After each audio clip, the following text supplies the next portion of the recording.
Good morning Shri P V. Anvar. പുതിയ രാഷ്ട്രീയ നീക്കമാണ് താങ്കളുടെ ഭാഗത്ത് നിന്ന് ഉണ്ടായിരിക്കുന്നത്. തൃണമൂൽ കോൺഗ്രസിൽ ചേർന്നിരിക്കുന്നു എന്നാണ് മനസ്സിലാക്കുന്നത്.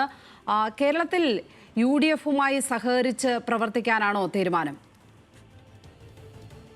അങ്ങനത്തെ തീരുമാനമൊന്നും എടുത്തിട്ടില്ലല്ലോ. തീരുമാനമൊന്നും ആയിട്ടില്ല. തൃണമൂൽ കോൺഗ്രസുമായി സഹകരിച്ച് മുന്നോട്ട് പോകാനുള്ള തീരുമാനം മാത്രമേ എടുത്തിട്ടുള്ളൂ.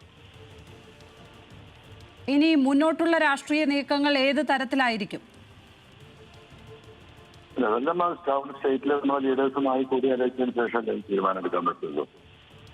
ഒറ്റക്കെടുക്കാവുന്ന തീരുമാനങ്ങളല്ലല്ലോ.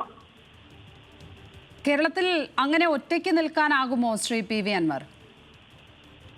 നമുക്ക് നോക്കാന്നേ, ഒന്ന് നോക്കിയാലല്ലേ അറിയുള്ളൂ. ഈ നമുക്ക് തീരുമാനിക്കാം.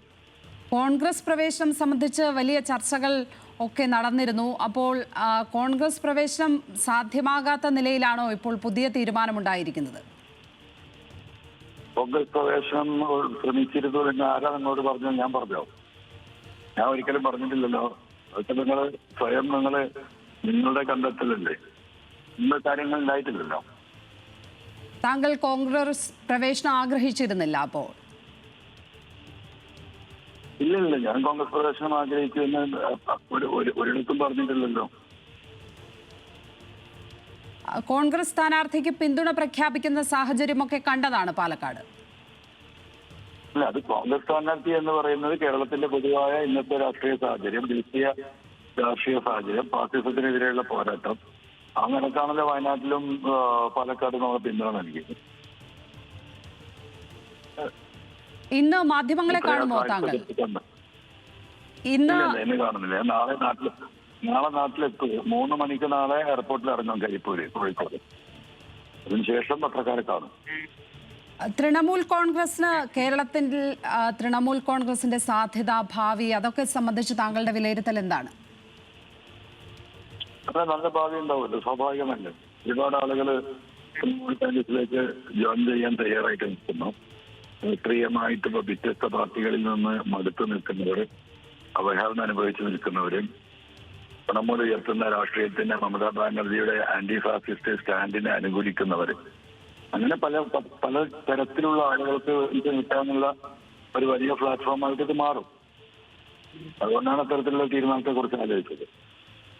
CPM-ന്റെ ബദ്ധശത്രുക്കളാണ് തൃണമൂൽ കോൺഗ്രസ്. അപ്പോൾ LDF എന്ന് പറയുന്ന ഒരു സാധ്യത ഇനി ഇല്ല എന്നത് തന്നെയാണ്. അപ്പോഴും 2 മുന്നണികൾക്ക് ബദൽ വേണമെന്ന് ആഗ്രഹിക്കുന്ന മറ്റൊരു കൂട്ടരും കേരളത്തിലുണ്ട്. അങ്ങനെ ഒരു ബദലാകാനുള്ള ഒരുക്കമുണ്ടോ?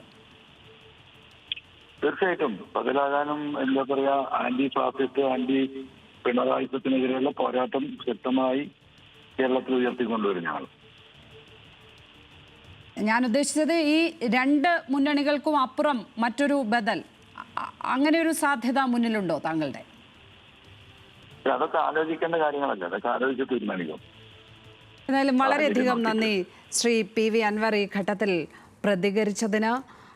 കൂടുതൽ ആലോചനകൾ നടത്തിയിട്ടില്ല എന്നാണ് പറയുന്നത്. തൃണമൂൽ കോൺഗ്രസിലേക്ക് ചേരുവാനുള്ള തീരുമാനമാണ് ഉണ്ടായിരിക്കുന്നത്. അതിനപ്പുറത്തേക്ക് ആലോചനകൾ നടന്നിട്ടില്ല എന്നാണ് അദ്ദേഹം ഇപ്പോൾ ഏതായാലും ഞങ്ങളോട് പറഞ്ഞിരിക്കുന്നത്. വളരെയധികം നന്ദി ഞങ്ങളോട് ഈ ഘട്ടത്തിൽ പ്രതികരിച്ചതിന്.